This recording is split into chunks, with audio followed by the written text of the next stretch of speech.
Hello guys and welcome to this new video. My name is Andre and today we're going to see the new stuff on my game. There are some news, some are bad and some are quite good. The bad news is that I'm ill and today I feel really terrible. The other bad news is about the game, obviously. It was a real big level and I had to split it because it started to crash.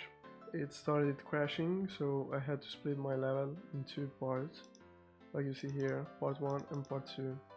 It was really frustrating for me because I worked on it something like 3 months, because I'm not only making the level but I'm just making the mechanics of the game too, so it takes a lot to me, and obviously I'm a student, so I'm not fully focused only on the game. Now, by the way, now it works quite good. There are no more crashes and the loading of the game actually is faster. Now, another problem of my game was the saving. Like you see here, there are a lot of new stuff. Like you see here, actually the saving works. Now let's see the new stuff. Now I'm going to run the game, and like you see here, this is my game actually. It's always the same. If I press exit, it is going to blur all the background and it's going to show these three buttons. You can quick load, do a larger load and go to menu. The quick load is just going to reset the position of the player and some of the variables like life and other stuff like that. If you want to reset the environment, you have to make a load, a normal load, and it's going to take a while. By the way, this one is going just to reset the environment, and it's a little bit slower, like I said. And you can go to the main menu. We're going to see new stuff. The new stuff is the dialogues. Actually, the game has two kinds of dialogues. The first one was the one that interrupts the action. You have to press space in order to change all the dialogues. The other one are just some. The other one is just.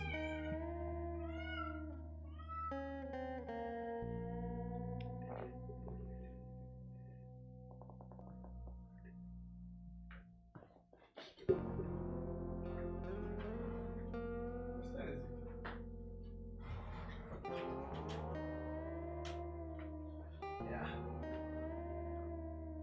Here's my cat. It was just annoying me. What's up? Jojo. It's called Jojo, like Jonathan Joestar. I added this new kind in order to not interrupt the action, because you always have to make this stuff here, and it's quite annoying for a player maybe that just want to play it easy. Load, it works quite well, like you see here. Let's go to this. Okay, it's saved. The icon just appeared. I'm going to lose some life, and now I'm going to restore it. So I'm just going quick load, and I have the full life like it was, and I'm on the same spot when it's saved. This was the new stuff. I have a new problem that I solved basically, but I haven't implemented it on the game. Now let's go and see our dialogues. The dialogues, they work in this way. There are some actives, these objects, that when the player overlaps them or overlap them, they're going to get destroyed and they're going to start a new dialogue. By the way, there are dialogues that has some functions that change the environment or the player. Basically, the problem here is that the player can destroy different dialogues and not in the order they were created. I have to take trace of the dialogues. About that, I created this thing, came with this idea. I'm going to use arrays in order to take trace about the dialogues. These things here, these actives, are going to simulate my dialogues, and I'm going to store their data in the array. They have a variable. This variable is the A1. if it's going to be 0, they are going to destroy themselves. The array files doesn't work if you don't put this slash before the name, and I lost a lot of time searching to find out why it doesn't work. It doesn't work because of the slash. Now, like you see, I'm going to reset this to 1. I'm going to save it. I'm going to menu, come back. I load my game, and all are again there. Now, when I go and destroy some of these and save them, if I go back and click load, they just remember. This because, like you see, there are some zeros here. Put it on the stuff, like you see here. Save, load. Basically, this is going to be the mechanics on how it's going to work my save game. Now, another problem that I have is that I can save these variables just by destroying them.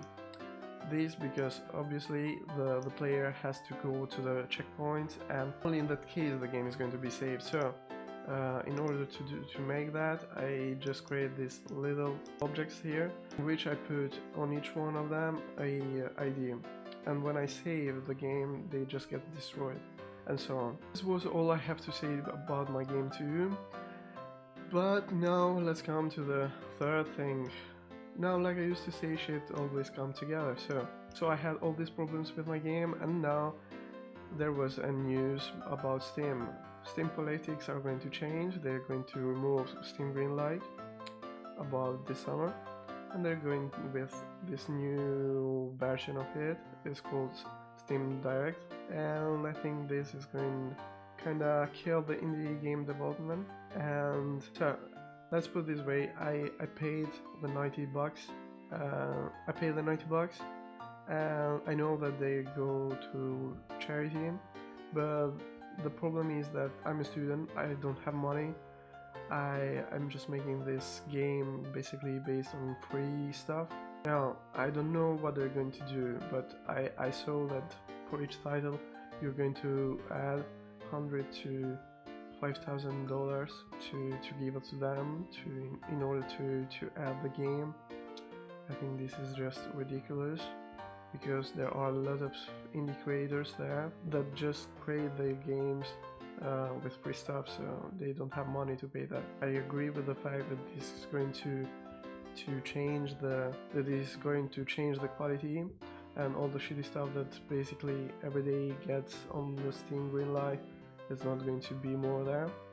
But in the other hand, it is going just to kill little creators like me. By the way, I'm not going to bore you with other stuff like this. Thanks for watching, I hope you enjoyed this video, and obviously I'm going to make other vlogs explaining my game, and see you at the next time. Bye guys.